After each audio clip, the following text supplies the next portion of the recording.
Madam जी, आज आप कार्यक्रम में आए हैं यहाँ, क्या कहना चाहोगे इससे? ये आंगनवाड़ी वर्कर्स के लिए डब्ल्यूसीडी डिपार्टमेंट ने उनको फेलिसिटेट करने के लिए एक प्रोग्राम रखा था, जिसमें ऐसी महिलाओं को भी सम्मानित किया है जिन्होंने 1 या 2 फीमेल चिल्ड्रन के बाद फैमिली प्लानिंग कर ली है।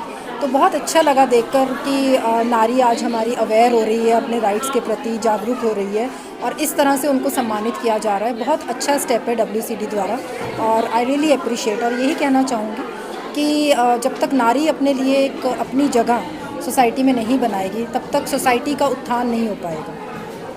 क्या संदेश देना चाहोगे आज महिलाओं को? महिलाओं के साथ साथ हमारे समाज को भी संदेश देना चाहूँगी कि हमारे ही संस्कार हैं कि यत्र पूजयन्ते नारी तत्र रमयन्ते देवता, कि जहाँ नारी की पूजा की जाती है वहीं देवताओं का वास होता है।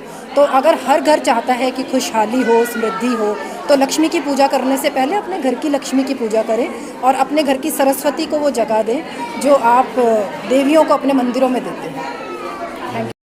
मैडम बताइए, आज का कार्यक्रम आज का जो कार्यक्रम है महिला एवं बाल विकास विभाग के द्वारा इंटरनेशनल वुमेन डे के अंतर्गत करवाया गया है, जिसमें हमारी जो 1 बेटी 2 बेटियों पे जिन्होंने फैमिली प्लानिंग की हुई है उनको फेलिसिटेट किया गया है और जो डिफरेंट गवर्नमेंट डिपार्टमेंट में जो ऑफिसर्स हैं उनको भी हमने फेलिसिटेट किया है और जो हमारे चीफ गेस्ट हैं अनुराधा मैम, उनको बुला के इनके द्वारा फेलिसिटेट किया गया है। और मैं यही कहना चाहूँगी कि हमारी जो महिलाएं हैं, हमारी जो महिला बहनें हैं, वो अपने लिए भी काम करती है और वो जो एक समाज के लिए काम करती है और समाज का जो आधार है वो महिला ही है और महिला जो संस्कार देती है वही बेटा और बेटी को समान टाइप के संस्कार दें ताकि वो जो एक समाज है एक सुसंस्कारी समाज बन सके। मैं थोड़े टाइम के लिए आई थी लेकिन मुझे इतना अच्छा लगा कि मेरा जाने का मन ही नहीं हुआ।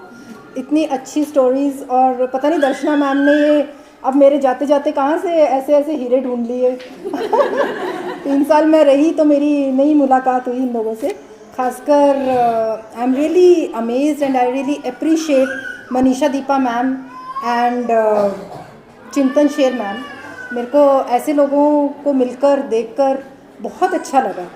एक्चुअली जिस सीट पर मैं बैठती हूँ वहाँ पे लोगों से मिलना होता है लेकिन दूर से होता है और मेरा डीएलएसए में आने से पहले एक इम्प्रेशन था कि इंडिया में जो नारी है बहुत दबी हुई है, बहुत बेचारी है।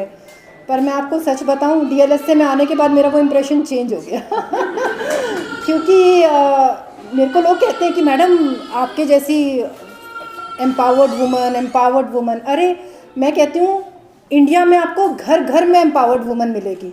वो वुमन मिलेगी जो घर से काम करके कमाने आती है, कमाने के बाद फिर जाके घर का काम करती है और सहन शक्ति इतनी कि उसके बावजूद बातें सुनती है और उसके बाद भी दबकर रहने की सहन शक्ति रखती है।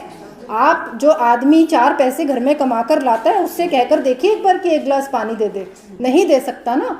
तो हमारे अंदर फिजिकल स्ट्रेंथ भी है, इमोशनल स्ट्रेंथ भी है, दोनों हैं। ना फिजिकली कोई हमसे ज़्यादा स्ट्रांग है ना इमोशनली कोई हमसे ज़्यादा स्ट्रांग है। लेकिन कमी कहाँ है? कमी मैं जहाँ भी जाती हूँ एक ही बात बोलती हूँ, कमी सिर्फ हमारी रियलाइजेशन में है कि हम इतने स्ट्रांग हैं। हमारी मदर्स ने या कुछ हमारे जैसे लोगों की मदर्स ने हमें सिखाया, लेकिन हम आगे नहीं सीख पा रहे या हम आगे नहीं सिखा पा रहे, तो ये हमारी कमी है। अगर हम अपनी बेटियों को ये बता रहे हैं ना कि वो बेटी है और एक बेटा होता है और फ़र्क होता है या बेटी को ऐसे रहना होता है, तो ये हमारी कमी है। हाँ, हमें एक सभ्य समाज के हिसाब से रहना सिखाना चाहिए, दोनों को ही सिखाना चाहिए, बेटियों को भी बेटों को भी। पर यह भी सिखाना चाहिए कि वो लिमिट कहाँ तक है। हमें लिमिट नहीं पता चलती कि कहाँ तक सहना है और कहाँ तक चुप रहना है। कई बार हम बहुत ज़्यादा सह जाते हैं और कई बार हमने अब ऐसे भी केसेस देखे हैं जहाँ पे बहुत मिसयूज़ ऑफ लॉ भी हो रहा है। तो दोनों ही नहीं होने चाहिए, एक बैलेंस होना बहुत ज़रूरी है। लेकिन बैलेंस भी मुझे लगता है भगवान ने ना एक वुमन को ही सिखाया, मैन को वो भी नहीं सिखाया। I am sorry for all the men who are present here, लेकिन बैलेंस रखना भी एक वुमन को ही आ सकता है।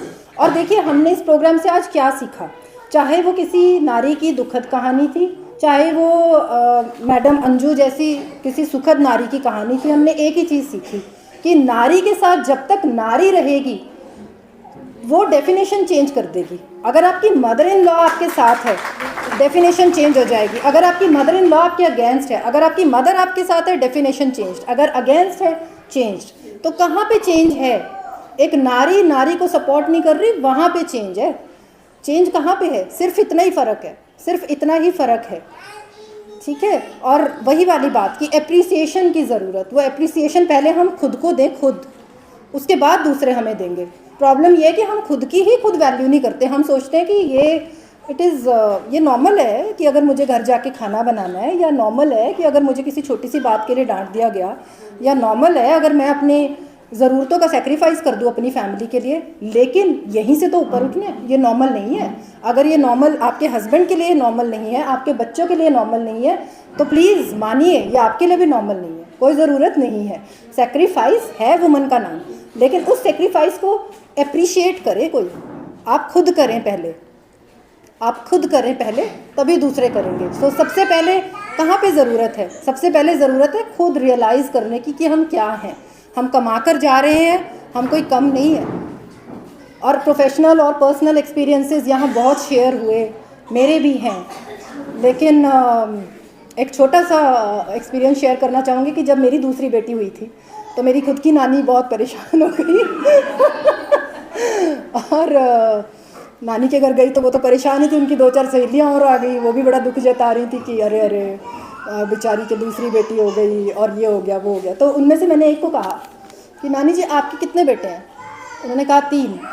मैंने कहा मैं अपने माँ बाप की एक हूँ, वो तीनों एक पलड़े में बिठाओ और मुझे बिठाओ, और फिर देखो कि पलड़ा कौन सी तरफ ज़्यादा झुकेगा, ठीक है ना।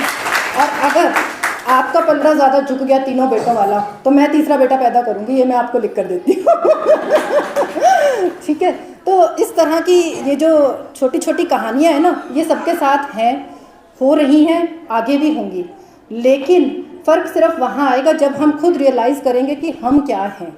एक नारी जब तक खुद रियलाइज़ नहीं करेगी कि उसको कहाँ स्टैंड लेना है, कितनी अपने आप को वैल्यू देनी है, तब तक उसको वो वैल्यू दूसरे लोग नहीं देंगे। वो चाहे खुद का पति हो, चाहे खुद के पेरेंट्स हों, चाहे खुद के इन लॉज हों।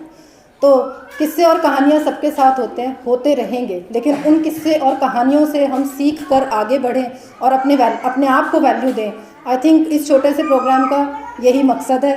और मैं यहाँ से आज बहुत अच्छे लोगों से मिलकर बहुत अच्छी चीज़ें सीख कर जा रही हूँ। आई होप मैं भी अपनी ज़िंदगी में इन चीज़ों को लाकर और कुछ आगे बढ़ सकूँ। Thank you so much.